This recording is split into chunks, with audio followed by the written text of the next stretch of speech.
जय भोलेनाथ।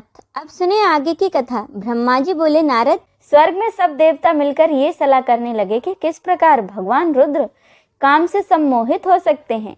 शिव जी किस प्रकार पार्वती जी का पानी ग्रहण करेंगे। यह सब सोचकर देवराज इंद्र ने कामदेव को याद किया।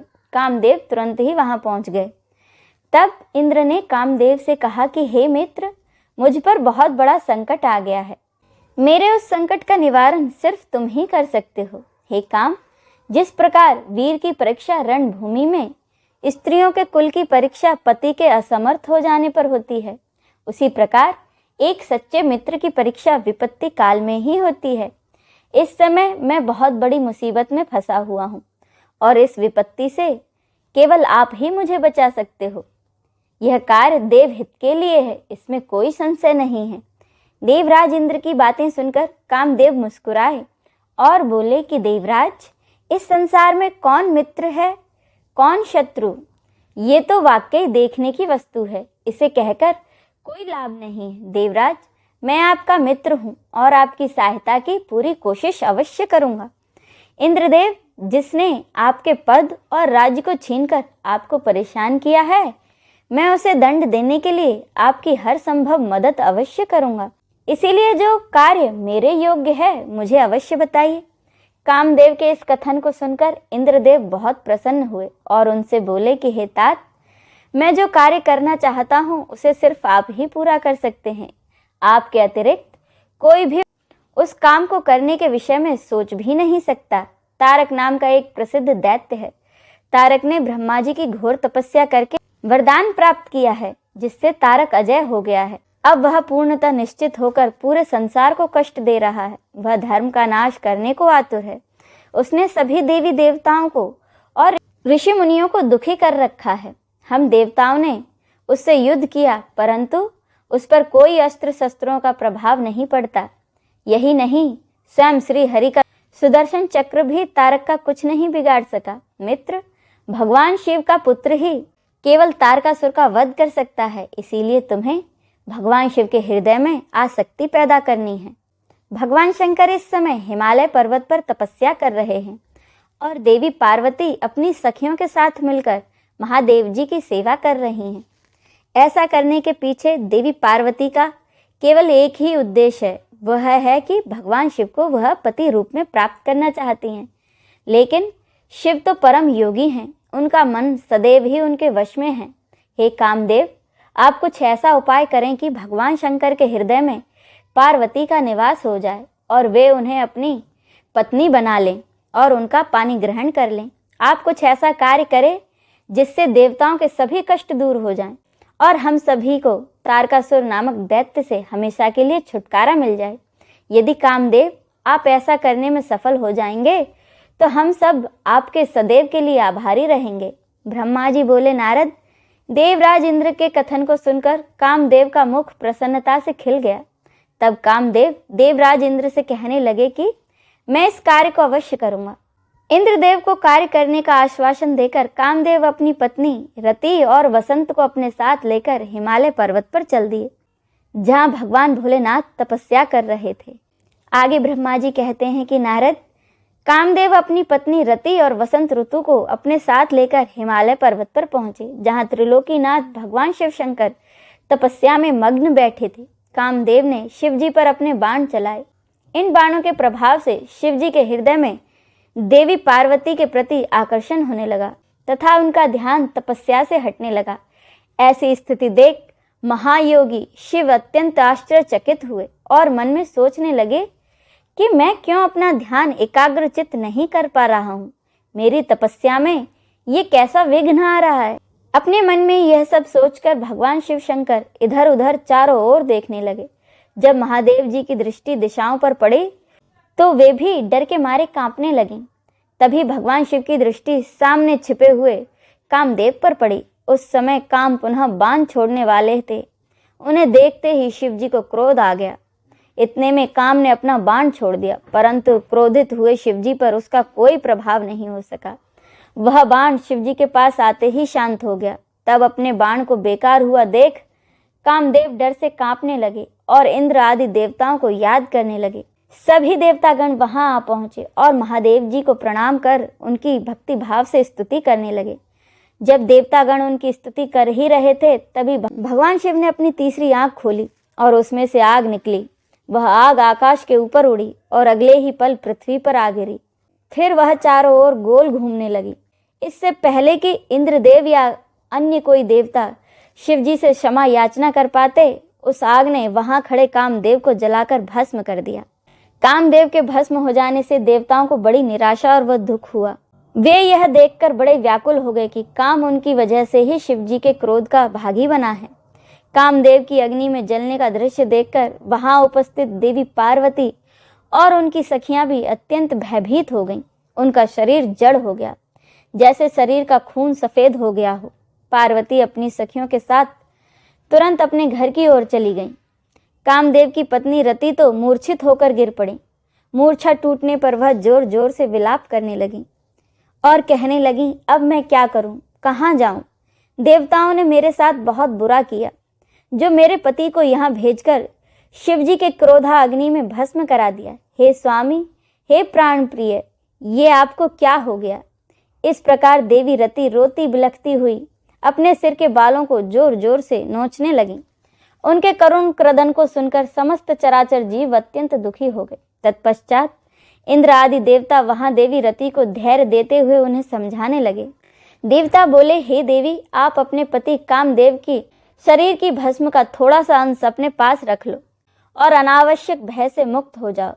त्रिलोकीनाथ करुणा निधान शिवजी अवश्य ही कामदेव को पुनः जीवित कर देंगे। तब तुम्हें पुनः कामदेव की प्राप्ति हो जाएगी। वैसे भी संसार में सब कुछ पूर्व निश्चित कर्मों के अनुसार ही होता है, इसीलिए आप दुख को त्याग दें। भगवान शिव अवश्य ही आप पर कृपा करेंगे।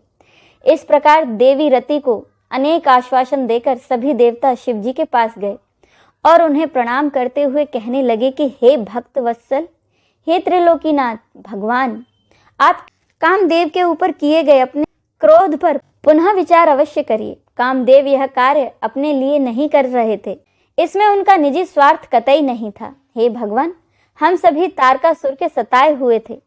उसने हमारा राज्य छीनकर हमें स्वर्ग से निकाल दिया था, इसीलिए तारकासुर का विनाश करने के लिए ही कामदेव ने यह कार्य किया था।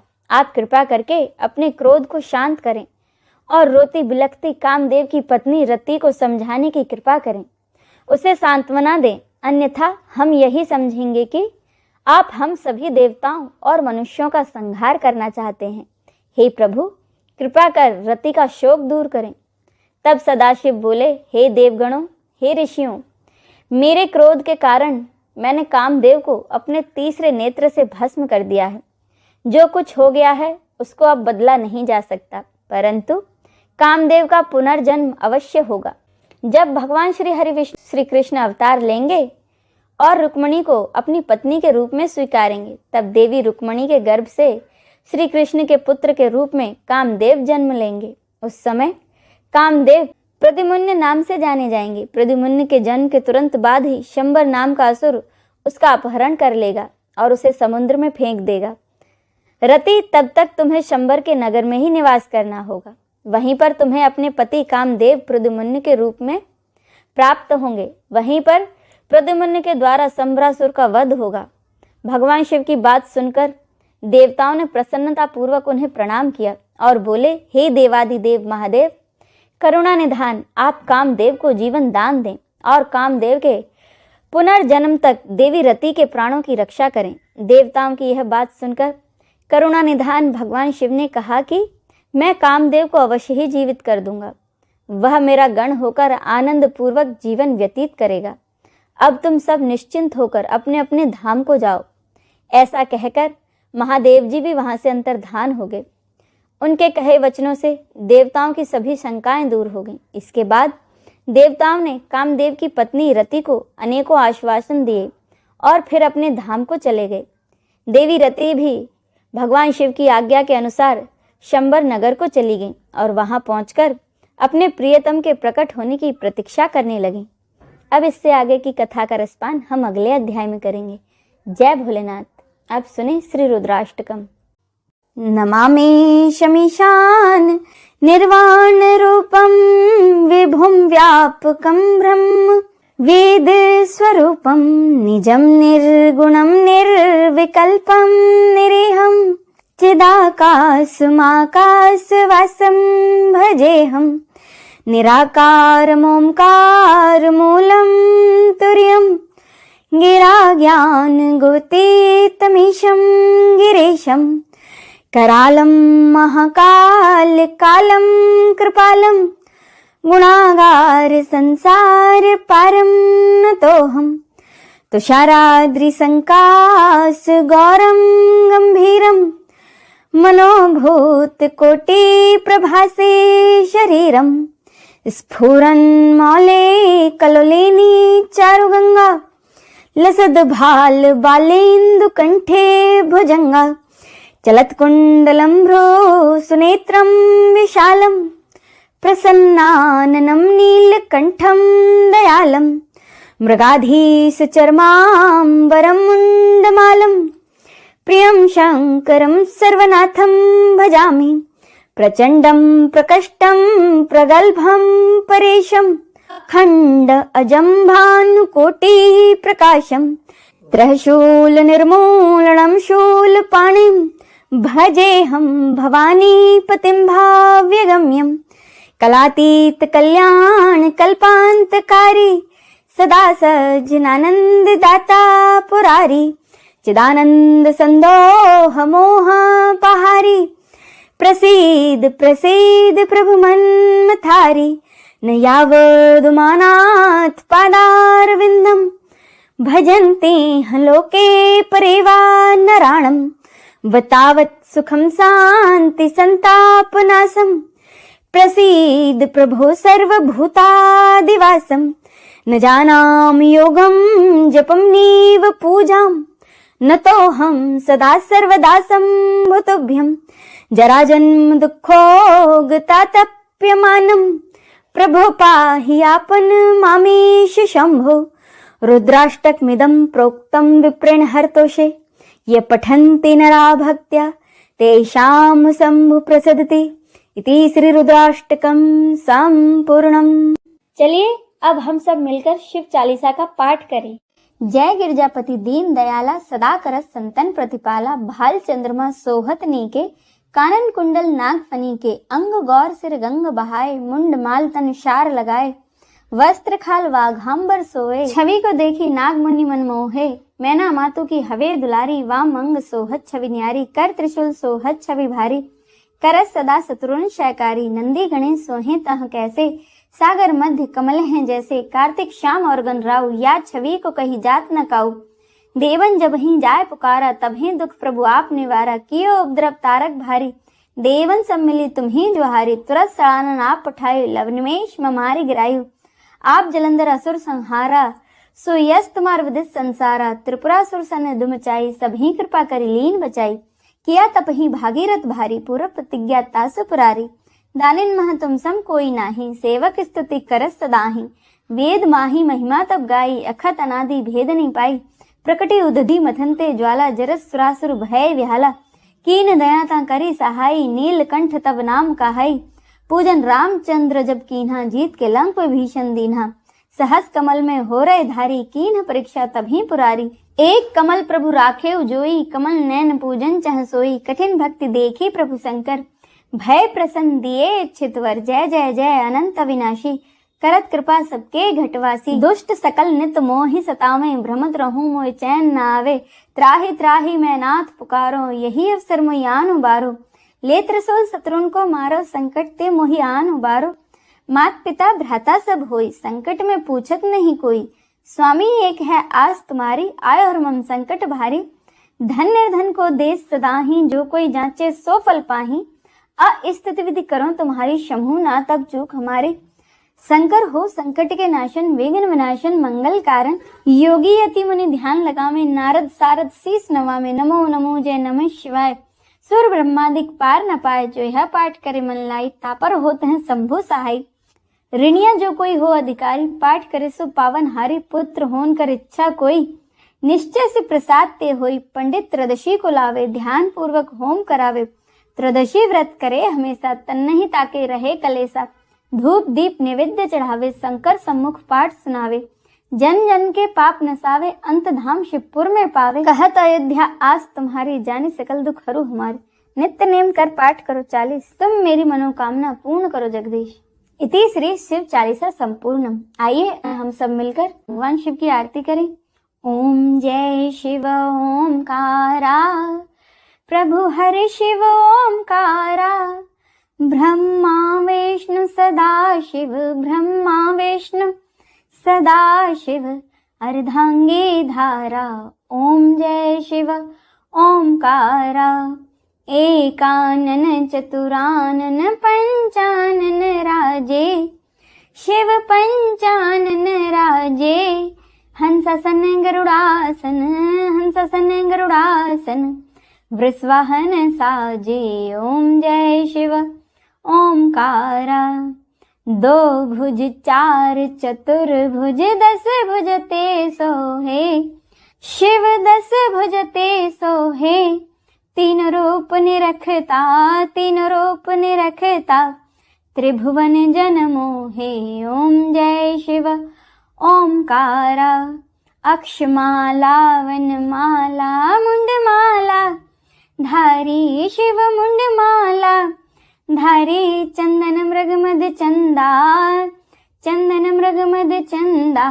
भाले शशिधारी, ओम जय शिव ओमकारा। श्वेतांबर पीतांबर वाघांबर अंगे, शिव वाघांबर अंगे। सनकादिक ब्रह्मादिक, सनकादिक ब्रह्मादिक।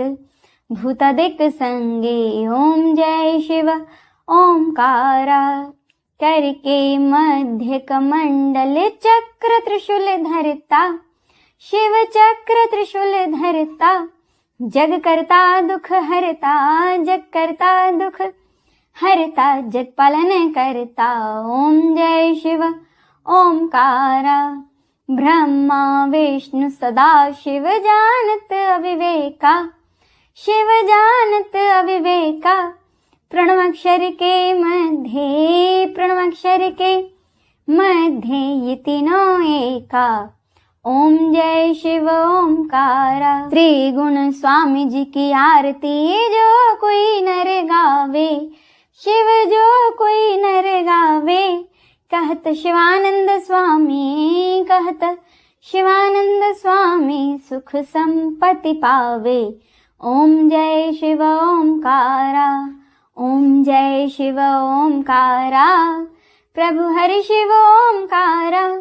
ब्रह्म विष्णु सदा शिव, ब्रह्म विष्णु सदा शिव। अर्धांगी धारा, ओम जय शिव ओमकारा। ओम जय शिव ओमकारा। हर हर महादेव।